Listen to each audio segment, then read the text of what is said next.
Halo, apa kabar semuanya? Semoga tetap sehat selalu ya. Jangan lupa, walaupun dapat tugas terus, tetap harus sempetin buat makan, buat istirahat, supaya nggak jatuh sakit. Oke, ketemu di video long distance pembelajaran. Kita sudah masuk minggu kedua ini. Sudah 2 minggu jadi ya kalian belajar mandiri di rumah. Semoga tidak bosan ya. Kalau bosan cari kesibukan apa gitu. Yang penting harus tetap jaga kesehatan, jaga diri. Oke, untuk pertemuan kali ini kita akan membahas tugas praktikum yang sudah kalian kerjakan di pertemuan atau minggu yang lalu. Ya, minggu lalu itu tugasnya ini kalian diminta untuk membuat program. Nanti programnya itu kalau dijalankan bisa menampilkan data diri, kemudian menghitung luas lingkaran.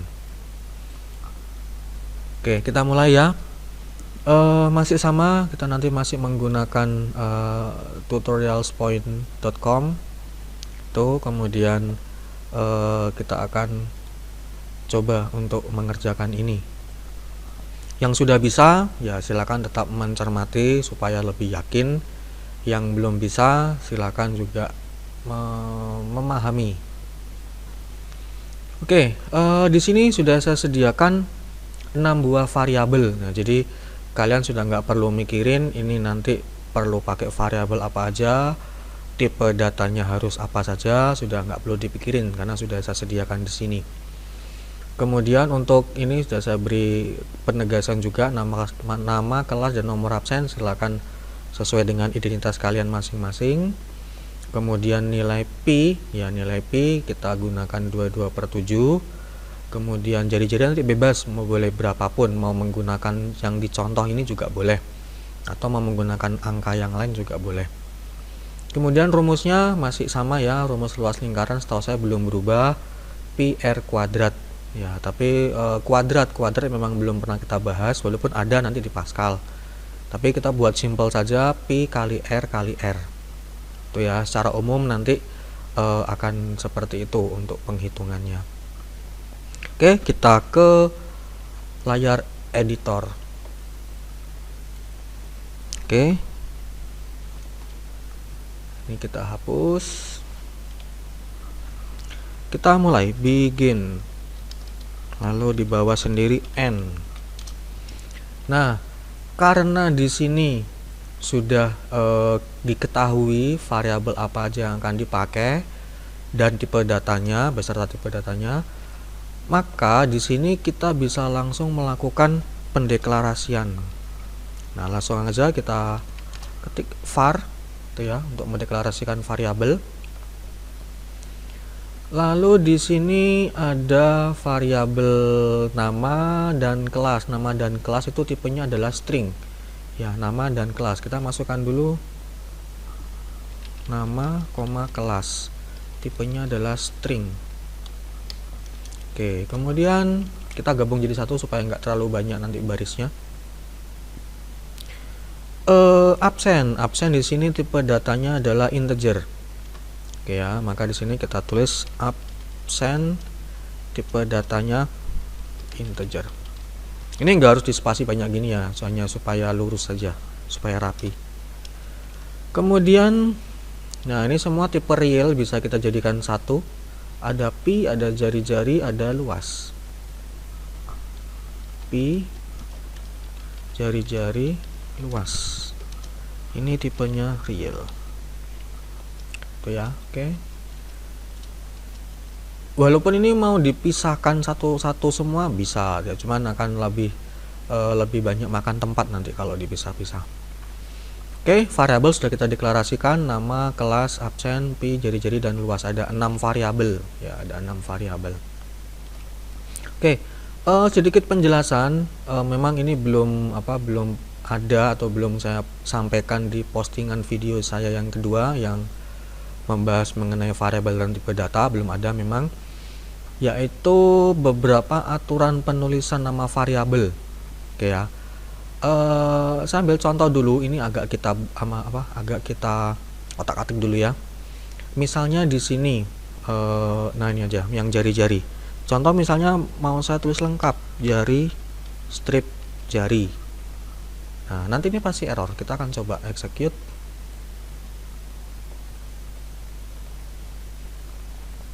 Nah, ini ya. Sintaks error. Ada tanda stripnya, ada tanda dash, ya, ada tanda hubungnya. Tidak boleh. Tidak boleh. Ada beberapa tanda yang memang dilarang di dalam Pascal, atau bukan tanda. Ada beberapa karakter, ya bisa simbol, bisa kata-kata yang dilarang dipakai untuk nama variabel. Karena beberapa nama tersebut itu sudah punya fungsi tersendiri di dalam Pascal. Contoh lagi misalnya tanda apa ya? Ada tanda kurung kurawal misalnya. Nah, itu ya. Tidak boleh karena tanda kurung kurawal sudah punya fungsi tersendiri di dalam bahasa Pascal. Demikian pula beberapa kata contoh saya pakai itu ya yang sudah ada, misalnya begin, misalnya saya mau membuat variabel pakai nama begin. Nah, tetap tidak boleh karena kata ini sudah punya fungsi tersendiri dalam Pascal. Maka kalau ini saya jalankan, nah ini ya tidak boleh. Maka harus mencari nama yang lain untuk variabel. Demikian pula tadi jari-jari gini ya tadi awalnya. Nah, kalau begini boleh.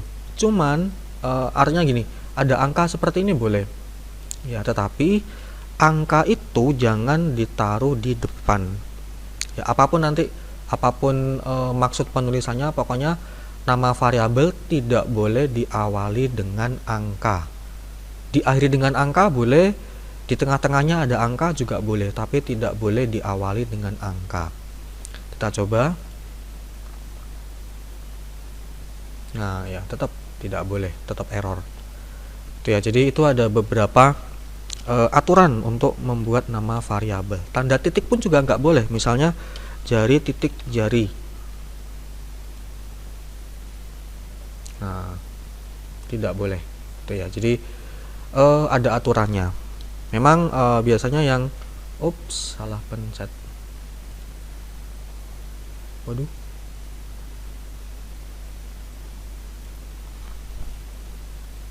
Ya, maaf. Kesalahan teknis saudara. Tutorials point.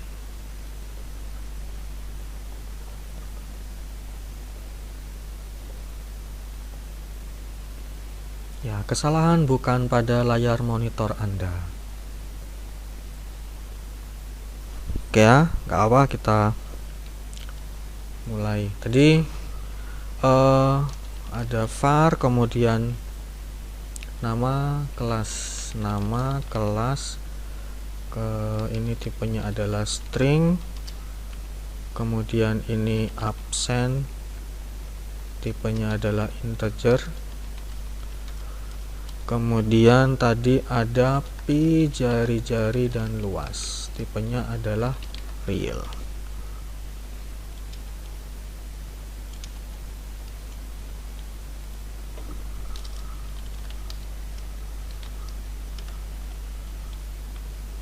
Oke, lanjut lagi. Jadi ini ya, untuk nama variabel ada aturannya, menggunakan angka boleh tapi jangan ditaruh di depan angkanya.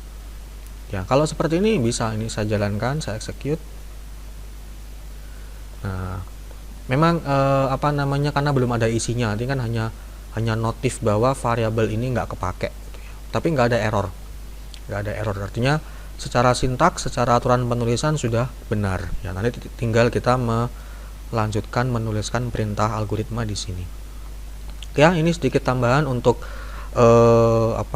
variabel dan tipe data, aturan penulisan. Memang di video yang kedua belum ada ya, tetapi saya sudah coba untuk membantu ya lewat instruksi gunakan 6 buah variabel sebagai berikut.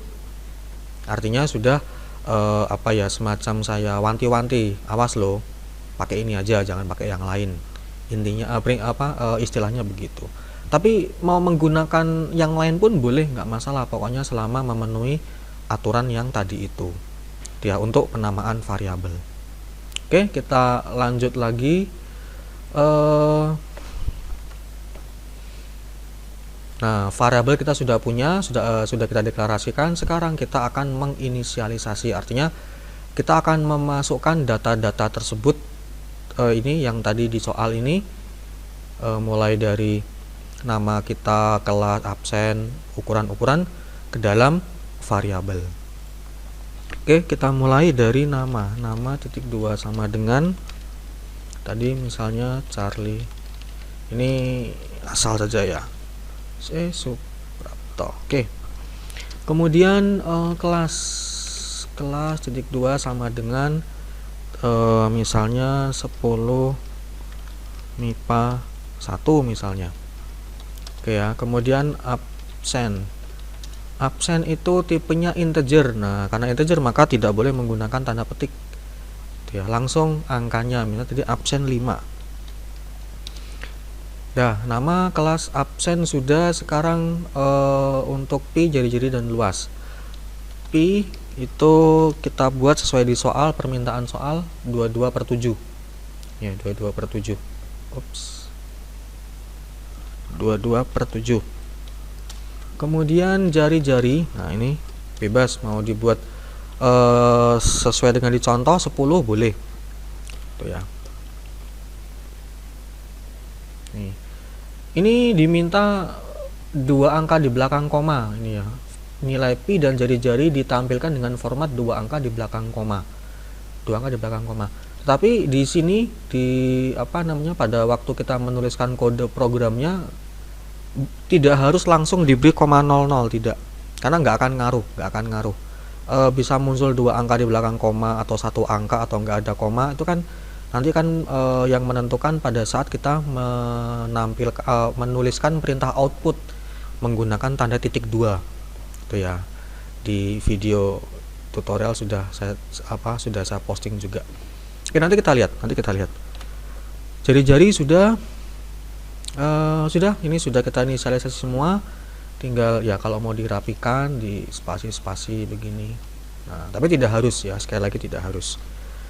Inisialisasi sudah, kemudian sekarang kita akan menampilkan. Maka menampilkan beritanya adalah write-len. Write-len nama titik 2 itu ya. Bener ya. Nama kelas nomor absen pi jari-jari luas. Oke. Nama titik 2. Nah, kita akan menampilkan ini tulisan Charlie Suprapto, artinya kita akan menampilkan isi variabel nama. Maka di sini kita beri koma, gitu ya. Kemudian nama. Artinya nanti pada saat ditampilkan, dijalankan akan muncul tulisan ini ya sesuai apa adanya yang ada dalam tanda petik. Kemudian akan digabung, digabung dengan isi variabel nama. Itu ya, logikanya seperti itu. Kemudian lanjut write-len kelas nomor absen. Itu ya, kelas nomor absen. Spasi supaya lurus. Ini pun sama. Kelas itu ini variabel kelas ini ya, kelas. Kemudian ada nomor absen ya. Kalau kita lihat di output. Nah, ini setelah kelas kemudian ada kok nomor absen, ada garis miring, ada garis miringnya. Kelas kemudian koma. Nah, kita akan gabung lagi, maka tanda petik lagi, spasi garis miring spasi. Kemudian koma lagi, absen. Nah, seperti ini. Jadi nanti akan muncul kelas garis miring nomor absen titik 2 10 MIPA 1 ya, kemudian garis miring 5. Nah, nanti kita akan coba buktikan. Oke, ini sudah kelas nomor absen. Kemudian kita akan menampilkan nilai pi ya, nilai pi, kemudian jari-jari, kemudian luas. Pi dan jari-jari itu ditampilkan dengan format 2 angka di belakang koma. Oke, maka di sini write-len pi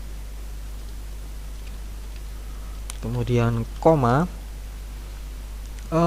pi gitu ya, titik koma. Nah ini disinilah kita akan menentukan outputnya nanti itu bilangan desimal atau bilangan realnya ini akan muncul dengan format berapa angka di belakang koma.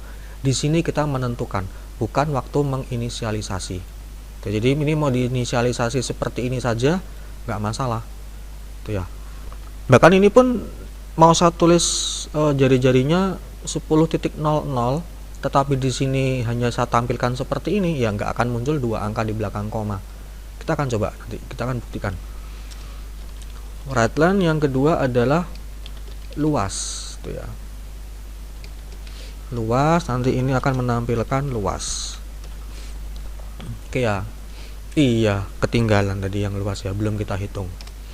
Oke, di sini kita hitung luas titik 2 sama dengan pi r kuadrat atau pi kali jari-jari kali jari-jari, maka pi ya. Kemudian kali jari, jarinya kurang angka 2. Ya, harus sama dengan ini. Oke, pi jari-jari kali jari-jari. Oke ya, pi r kuadrat.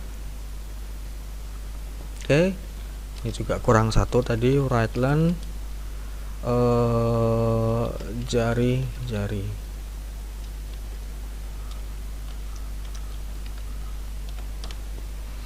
Oke. Nama kasus nomor absen pi jari-jari kemudian luas. Daya pi-nya sudah kita munculkan di sini. Nah, nanti kita akan sambil melihat kembali ini apa yang terjadi. Ini belum ada tanda titik 2 ya untuk membulatkan, belum ada.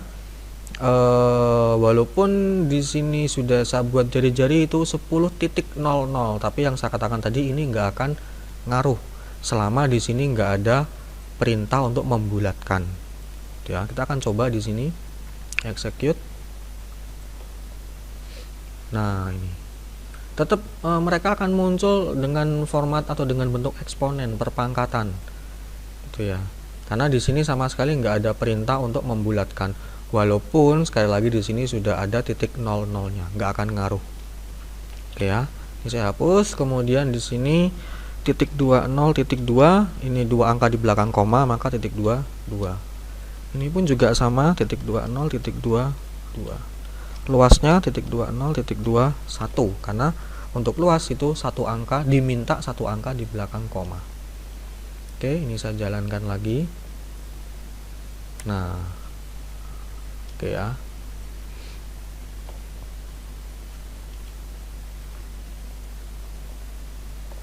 Oh, ini salah ketik saya ya. 314,3 seharusnya. Oke.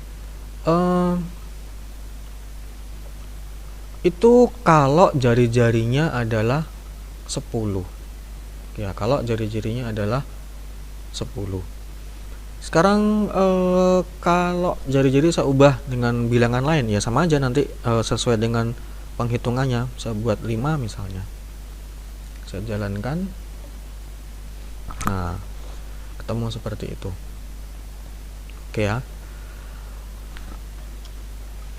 Kan salah lagi. Tetap di halaman ini. Oke, jadi ini namanya tadi ya, penginisialisasi. Jadi kita sudah memberikan nilai awal sesuai di sini. Nah, ini merupakan inisialisasi atau pemberian nilai langsung. Oke, kurang lebih itu penjelasan atau pembahasan tugas yang sudah kalian kerjakan minggu lalu. Tuh ya, semoga bisa dipahami. Kalau belum paham ya silakan diputar ulang lagi. Kalau masih belum paham, mau menghubungi saya silakan. Kalau mau bertanya nanti akan saya jawab. Oke, kurang lebih itu untuk pembahasan kali ini. Nah, untuk minggu ini nggak ada tugas yang dikumpulkan dulu ya. Jadi nggak ada tugas, tapi tetap ada pesan, yaitu untuk persiapan minggu depan. Ya, persiapan minggu depan kalian sudah menyaksikan 4 video ya. Jadi tugas ini tadi ini tugas dari 4 materi. Video 1, video 2, video 3 dan video 4. Nah, untuk minggu depan atau ini masih ada waktu sisa, silakan memahami yang lanjutannya, yaitu sampai dengan 5 dan 6 gitu ya. Maka nanti bisa dicoba setelah kalian memahami ini dari kode program yang sudah kalian buat ini. Nah, ini bisa dicoba bagian ini, bagian nama, kelas, absen dan jari-jari. Kalau pi kan selalu tetap ya 22/7 atau 3,14. Nah, tapi untuk nama, kelas, absen dan jari-jari itu silakan diubah menjadi sebuah input. Ya, nanti silakan bisa saksikan videonya lalu bisa mempraktekkan, mencoba belajar gimana caranya untuk membuat yang namanya input dalam bahasa Pascal. Ya, karena kan kalau ini ya sudah tetap seperti ini program mau saya jalankan berkali-kali ya tetap akan munculnya seperti ini. Ya, tapi nanti akan beda dengan pada saat kita menerapkan sebuah atau yang namanya input. Program dijalankan, kemudian nanti user akan bisa menginputkan namanya siapa, kelas berapa, absen berapa, mau ukuran jari-jari yang berapa, itu bisa lebih fleksibel gitu ya. Nanti silakan menyaksikan video yang ke-5 ini input, ke-6 itu tentang kondisi atau percabangan menggunakan perintah if. Tapi ini masih if yang simple, ini hanya sederhana, nanti ada pengembangannya. Oke ya, nggak perlu ada yang dikumpulkan, tapi kalau ada pertanyaan silakan bisa menghubungi saya, bisa belajar mandiri, bisa mencoba-coba sendiri. Oke, saya kira itu. Tetap sehat, jaga diri, jaga kesehatan, sampai ketemu lagi.